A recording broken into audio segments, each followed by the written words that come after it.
radical party.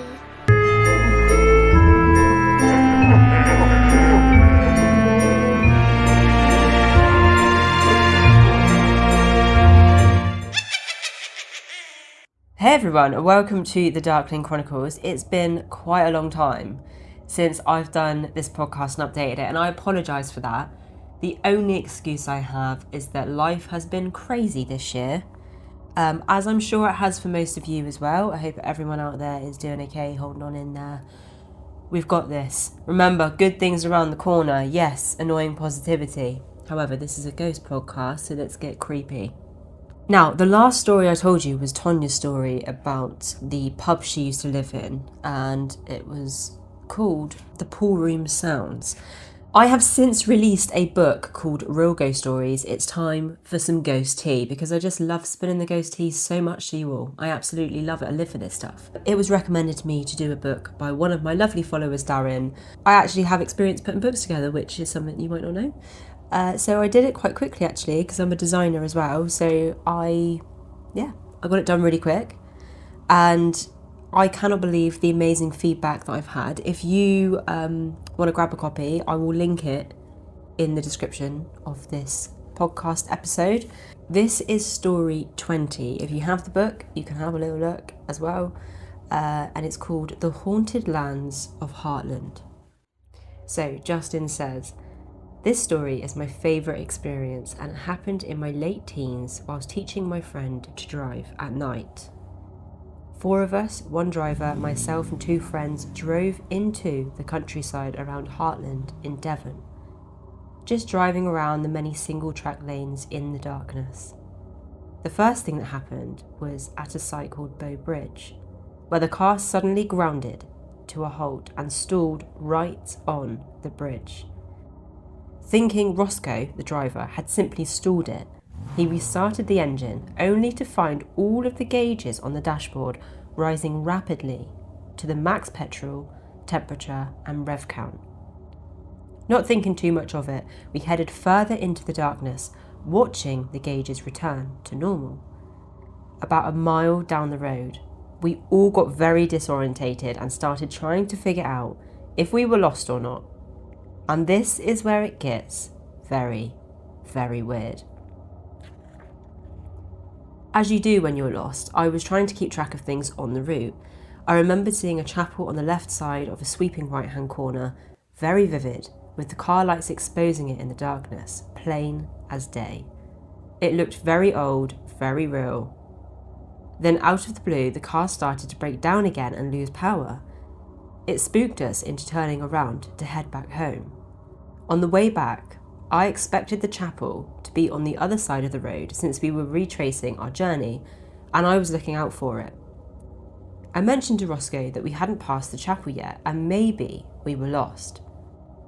We all thought it was strange that he didn't see it. He wouldn't believe us. Everyone in the car had seen it except the driver.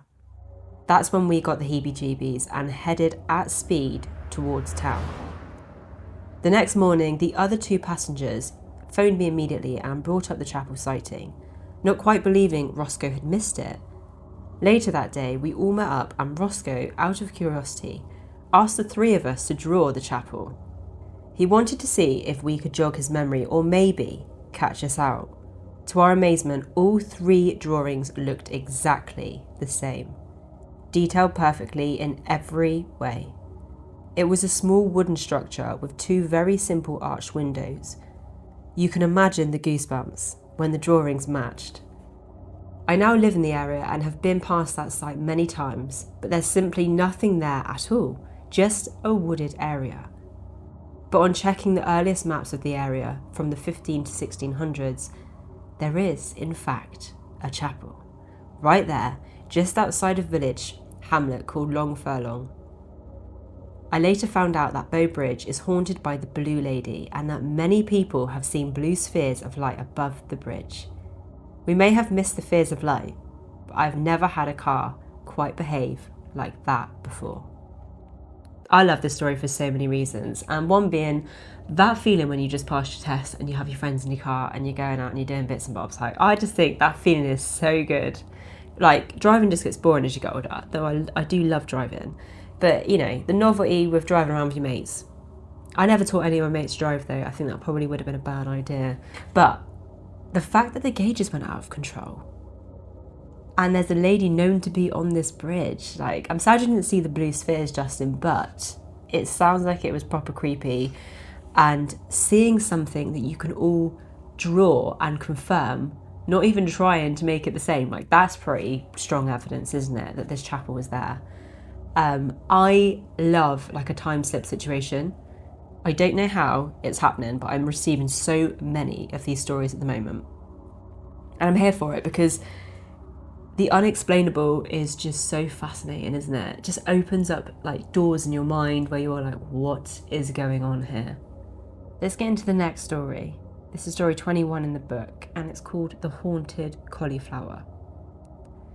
Now, this story is from Helen, who follows my TikTok page. So massive shout out to Helen. She supports me. She has a chat with me. I love talking to people on my page. It is just one of my pleasures of life. So she says, when I was 20, I left home and moved in with 2 friends. A few minutes from our flat was a pub called the Cauliflower. It was a very old historical looking building, but we didn't take much notice of that because there were live bands at the weekends and it would get absolutely rammed. We used to go there quite often before we moved into our flat, but only on a Friday and Saturday night.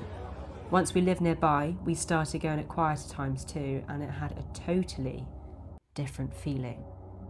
We were in there one afternoon and there was no one else around.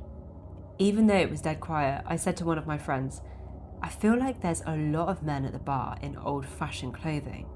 She replied, that's because the Cauliflower is haunted. By this point, my friend had got a job there and had been told by the pub manager, who lived upstairs on her own, that she had panic buttons installed around the flat just in case of any disturbances. One night, the police turned up after she'd gone to bed, responding to one of the buttons being pressed. The manager told them that she hadn't touched anything because she'd been asleep, but once they checked, it turned out the button that had been triggered was the one underneath her bedside table, right next to where she was sleeping. At one point, I got a job there myself. She's put in brackets, only 3 nights, as I quickly realised I prefer the other side of the bar. I was serving a customer a pint and glasses were stored on the shelves beneath the bar. Right next to where I was standing, a pint glass suddenly flew off the shelf all by itself. No other bar staff were anywhere near me and the customer definitely hadn't leaned over. I'd have seen them. But here's the weirdest part. The floor around both sides of the bar was covered in old Victorian tiles. That glass should have hit the floor and smashed, but it never landed. I looked everywhere. There was no glass, no shattered pieces, nothing. I asked the customer I'd been serving, did you see that? He looked just as confused and said, yeah. Now that story is very creepy. I tried to do waitressing and bar work, it just weren't for me. I just kept dropping things on people. Just too clumsy. I'm more of a creative type, me. Organised chaos. I love that story. I probably would never go back there to even have a drink again after that. Because where the hell did that glass go? I just don't understand. I honestly find this fascinating.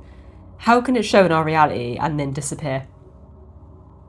Like, I can wait to die, but I also can't wait to die in a way to see what on earth is happening here. The only sad part is I probably won't have enough energy to come back and tell you all what happened.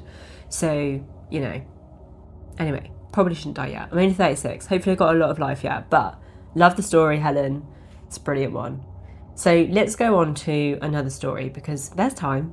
We've got time. We're just chilling together, aren't we? It's fine. This is story 22, The Man on the Stairs. So this is actually from a lady called Sarah, who I call Welsh Sarah, who I absolutely love. She has followed the page on TikTok for a long time. We have little chats and stuff. She says that the hospital she works at, they listen to my TikToks on their break. And that just warmed my heart because it's really weird when you're a content creator. You just don't think anyone's listening. You kind of just talking to yourself. Obviously you engage with people on TikTok and stuff, but for podcasts, you can see numbers, but it's strange that your people listening to me just talk about ghost stories. It's very odd. Nonetheless, I absolutely love it, and I'm very grateful that you're here. Thank you for this ghost story, Sarah. And she says, I work with a girl called Zoe, and she sees things. When I say things, I mean weird stuff that can't really be explained. A few weeks ago, we were working together, which is rare, so it was really nice to catch up. We were on the top floor, she's put in brackets, that's the important bit, and sitting in the nurse's office after finishing paperwork. I was chatting away and she suddenly looked towards the fire door and said, "Who's that?" Now, behind the door are stairs leading down to the next floor. I said, "What do you mean? There's nobody there." She answered, totally casually, "Yeah, a tall guy just came down the stairs." Then I must have gone pale or something because she looked at me and went, "Oh shit, there's no stairs to come down, is there?" I tried to brush it off and said, "It's dark, there's loads of shadows, it's probably just one of those things." But literally as the words came out of my mouth, the fire door banged. The way it always does when someone opens the door above and walks down the stairs, never when someone's coming up. I jumped up and opened the fire door, fully expecting a colleague to jump out and wind us up. Nope, no one was there. But the weirdest part, we could suddenly smell a strong scent of cigars or tobacco. No one on shift that night smoked. We were rattled, but we tried to carry on.